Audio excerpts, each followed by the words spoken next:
Nada mais americano que pegar as highways e cruzar o país continental. Hoje, o SUV domina as estradas americanas. Carro de madame estacionar em fila dupla na frente da escola e trancar o trânsito cheia de botox que parece uma capa do Iron Maiden. Mas até os anos 90, as famílias cruzavam os Estados Unidos em grandes, luxuosas e confortáveis station wagons. Right here, the wagon. Nomes como Chevrolet Cruiser e Buick Roadmaster são autoexplicativos. Eram as wagons tamanho normal, standard, para os americanos, né? Aqui no Brasil elas nem cabem nas ruas. Mas se era tão bom e tradicional assim, o que aconteceu com elas? Por que existe esse movimento Save the Wagons? E o que você, que não compra carro nem dirige nos Estados Unidos, tem com isso? As station wagons eram veículos versáteis. Eram elegantes o suficiente para sair num sábado à noite, mas também capazes de transportar carga. Tudo isso enquanto levavam uma família inteira. Apesar de terem sido amplamente destronadas por minivans e SUVs, elas ainda mantêm um culto fiel entre certos consumidores. Hoje, há dezenas de fã-clubes e sites dedicados às station wagons. As station wagons receberam esse nome porque são descendentes diretas de uma gambiarra que o pessoal fazia lá no início do século passado. Na época, o trem era o principal meio de transporte nos Estados Unidos. Então, veículos como o Ford modelo T recebiam grandes caixotes de madeira atrás, com bancos e espaço para carga, para fazer o frete das estações de trem até os hotéis. E assim nasceu a Station Wagon, o vagão das estações. Nessa época, existiam mais de 500 construtores de carrocerias e fabricantes de automóveis em todos os Estados Unidos, e logo eles perceberam essa imensa demanda. O mais icônico era o próprio Ford modelo T, que já vinha de fábrica com carroceria wagon. Na época, o Ford T era mais comum que DST no carnaval. Mas esse não é um vídeo de história, então vamos pular logo lá para os anos 1950. Logo após a Segunda Grande Guerra, os cabra-macho que lutaram pela liberdade estavam de volta ao seu país e não queriam nada além de casar, ter uma família grande, com cachorro, uma casinha no subúrbio, com gramado, cerca branca e grandes viagens com toda a família em um carro que tinha o conforto de um sedã, mas com mais espaço para cargas e mordomias. As Big Three GM, Ford e Chrysler, com aquelas 827 subsidiárias que tinham, trataram de inundar o mercado com diversos modelos de station wagons e convencer o público que aquilo era mais americano que torta de maçã. Ah, malditos marqueteiros, eles sempre sabem do que a gente gosta. Nessa época, as wagons ainda tinham as laterais em madeira, praticamente uma homenagem aos veículos das estações de décadas atrás. Eu nem vou listar os modelos aqui porque eram tantos. Cada marca e as suas subsidiárias tinham diversos modelos com acabamentos, motores e apelos de marketing diferentes. Quem sabe a gente não escolhe um modelo interessante para falar algum outro dia, hein? Qual é o modelo de station wagon que você mais gosta? E as station wagons venderam muito bem até os anos 70.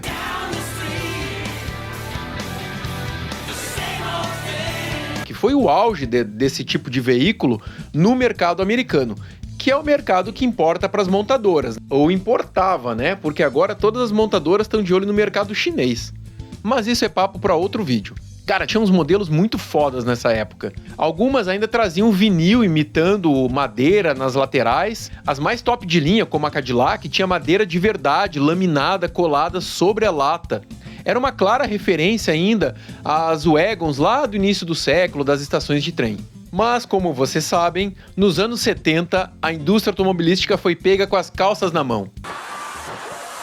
Crise do petróleo, novas leis de emissões e as montadoras americanas não sabiam o que fazer. Como movimentar um carro de 3 toneladas sem consumir muito combustível e poluir? Os carros americanos viraram verdadeiras barcaças lentas. Motores V8 com 100 cavalos, sem pangaré, sem pocotós. Foi a era do mal-estar da indústria automobilística americana.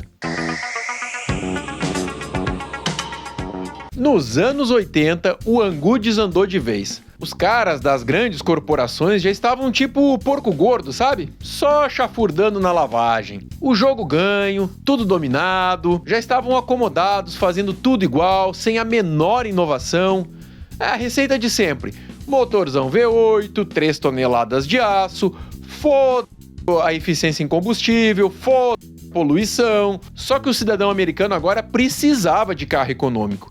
E até então, nos Estados Unidos, carro econômico era um nicho muito pequeno. Era coisa de hippie cabeludo que não queria ofender a Pachamama. E o governo, claro, queria o voto dos ecochatos. Ou você acha que era por causa do meio ambiente?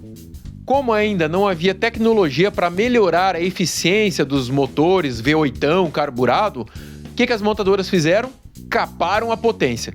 E como convencer os americanos a comprar uns pangaré enorme e lento?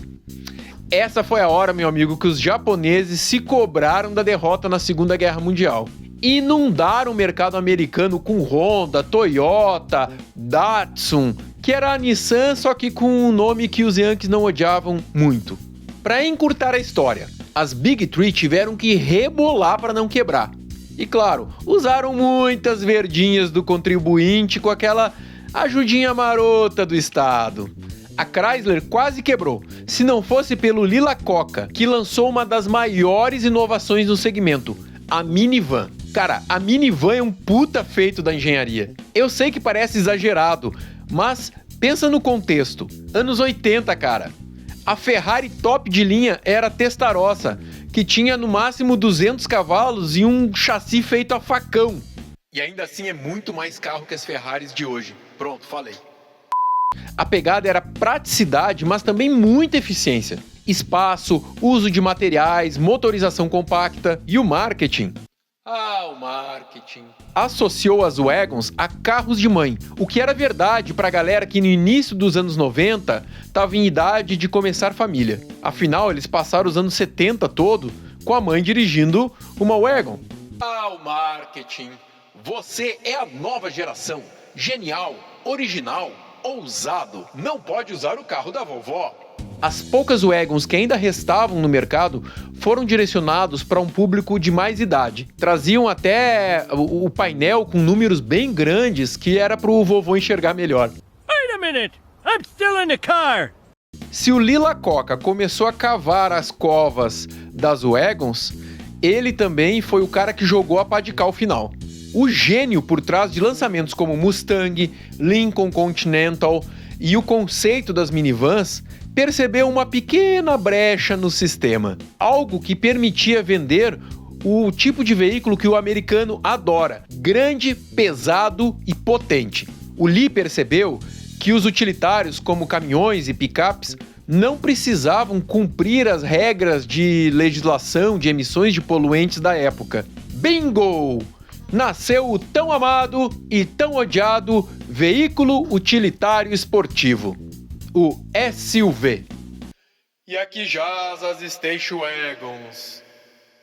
E o mais simbólico disso é que as fábricas da GM no México, que fabricavam as últimas Station Wagons de tamanho normal no mercado americano, passaram a fabricar a Suburban. Aqui jaz as Station. O resto da história vocês já sabem. A moda se espalhou mundo afora, até aqui no Brasil, onde carrinho de 3 cilindros e 3 parafusos na roda se auto-intitula Mini SUV para poder surfar essa onda. Cara, se tu ouviu até aqui é porque tu achou essa prosa interessante, né? Então me incentiva a continuar, pô. Se inscreve aí no canal, curte o vídeo, bora conversar sobre máquinas, engenharia, mercado e qualquer coisa aí que a gente achar interessante.